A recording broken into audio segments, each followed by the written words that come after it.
Alam nyo ba na ang kombinasyon ng Bombay, bawang, luya at kalamansi ay isa sa mga pinakamatinding natural na gamot sa bahay? Kapag ito'y pinakuluan mo, nagiging natural detox drinks na kayang labanan ang samot-saring karamdaman. Ang bawang, kilalang panlaban sa mataas na kolesterol sa sakit sa puso. Ang Bombay o sibuyas naman may antioxidants, antibacterial properties na tumutulong sa panglaban sa impeksyon.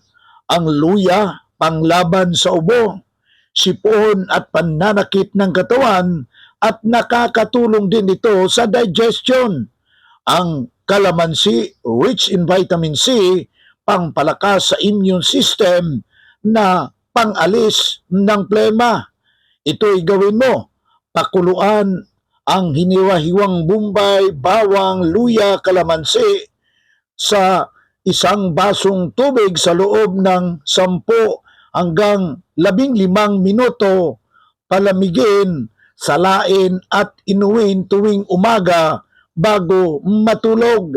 Gamitin mo ang natural na ito, tutulungan mong linisin ang katawan, palakasin ang resistensya at iwas sa karamdaman sa mura, ligtas, epektibo na paraan.